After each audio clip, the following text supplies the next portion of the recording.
दोस्तों, बिहार विधानसभा चुनाव जैसे जैसे अपने अंतिम चरण में पहुंच रहे हैं, वैसे वैसे राजनीति भी अपने चरम पर है। लेकिन अब इस चुनावी जंग में एक नया विवाद खड़ा हो गया और वो है 4 स्पेशल ट्रेनों का मामला। सवाल उठ रहा है, आखिर हरियाणा से बिहार के लिए 4 ट्रेनें ठीक चुनाव से पहले क्यों चलाई गई और क्या इन ट्रेनों का कोई चुनावी एजेंडा था? आज हम इस पूरे विवाद की सच्चाई जानेंगे। कपिल सिब्बल के आरोप से लेकर रेल मंत्रालय के जवाब तक, तो वीडियो को अंत तक जरूर देखें।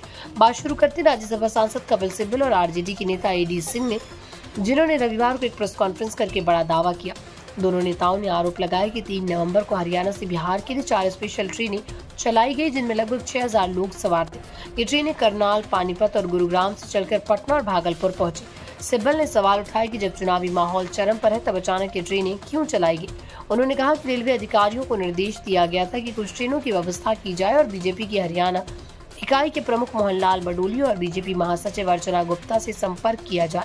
सिब्बल का दावा है कि इन ट्रेनों का भुगतान बीजेपी द्वारा किया गया और उन्हें खास मकसद से बिहार भेजा गया। उन्होंने कहा, सवाल ये है कि क्या वोट देने वाले लोग सिर्फ हरियाणा में ही हैं या फिर उन्हें किसी खास उद्देश्य से चुनावी राज्य भेजा गया। यानी उनका संकेत साफ था, कहीं ये लोग बिहार चुनाव को प्रभावित करने के लिए तो नहीं भेजे गए। अब आते हैं सरकार और रेल मंत्रालय के पक्ष पर।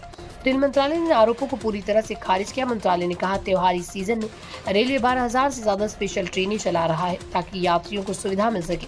मंत्रालय ने यह भी स्पष्ट किया कि जब तक भी किसी स्टेशन पर भीड़ बढ़ती है, तुरंत अनिर्धारित स्पेशल ट्रेनें चलाई जाती हैं और इसका किसी राजनीतिक उद्देश्य से कोई लेना देना नहीं। यानी मंत्रालय का कहना है, ये तो सामान्य प्रक्रिया है, चुनाव से इसका कोई संबंध नहीं। लेकिन सवाल फिर वही, क्या ये ट्रेनें वाकई त्योहार के नाम पर चली या फिर किसी राजनीतिक रणनीति का हिस्सा थी? क्योंकि 6000 लोग चुनाव से ठीक पहले हरियाणा से बिहार पहुंचे तो विपक्ष को शक होना लाजमी है। कपिल सिब्बल ने तो यहाँ तक कहा कि चुनाव आयोग कुछ नहीं करेगा क्योंकि इनके चुनाव को कराने का तरीका ही संदिग्ध रहा है। अभी बयान न सिर्फ रेलवे बल्कि पूरी चुनावी माहौल में हलचल मचा रहा है। तो दोस्तों, ये था बिहार चुनाव से पहले चलाई गई 4 ट्रेनों का पूरा विवाद। एक तरफ कपिल सिब्बल और विपक्ष के आरोप, दूसरी तरफ रेलवे का सफाई भरा जवाब। अब फैसला आपको करना है कि ये सिर्फ त्योहार भीड़ की वजह से चलाई गई ट्रेनें थी या फिर चुनावी भीड़ का कोई बड़ा खेल। अगर आपको ये वीडियो जानकारी पूर्ण लगा तो लाइक करें, शेयर करें, चैनल को सब्सक्राइब करना ना भूलें ताकि ऐसी राजनीति के अंदर की खबरें आप तक सबसे पहले पहुंच सके। नमस्कार, आज हम आपको एक ऐसी खबर देना चाहते हैं।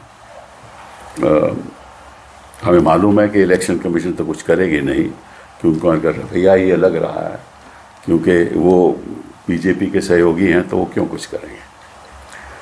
तो खबर ये है कि 3 नवंबर 2025 में एक ट्रेन चली 10 बजे सुबह। वो ट्रेन करनाल से चली और पानीपत से होते हुए बरौनी गई। इसमें 1500 लोग थे। ये हमें जानकारी है, मिली है जानकारी। एक और ट्रेन चली 11 बजे उसी दिन 3 नवंबर, वो भी करनाल से चली और वो वाया पटना भागलपुर गई। उसमें भी 1500 लोग थे। ये भी हमें जानकारी मिली है। एक तीसरी ट्रेन चली 3 बजे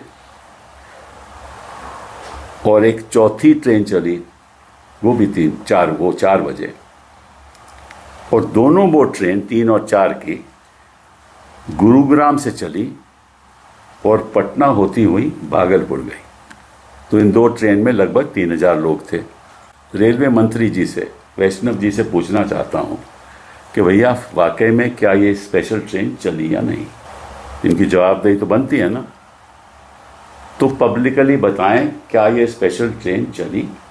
और जो मैंने कहा है 10 बजे, 11 बजे, 3 तारीख को, फिर 3 बजे, 4 बजे वहाँ पहुँची। और अगर ये चली तो सरकार ने स्पेशल ट्रेन हरियाणा से क्यों चलाया, जब छठ में तो चला नहीं पाए, यहाँ ट्रेन चला रहे हैं।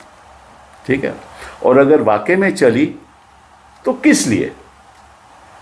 अगर तो ये जेन्युइन वोटर हैं तो उनके लिए तो स्पेशल ट्रेन की जरूरत नहीं है। अगर जेन्युइन वोटर नहीं है तो फिर काहे का आपने स्पेशल ट्रेन चलवाई? कुछ छत्ता माहौल तो खत्म हो गया।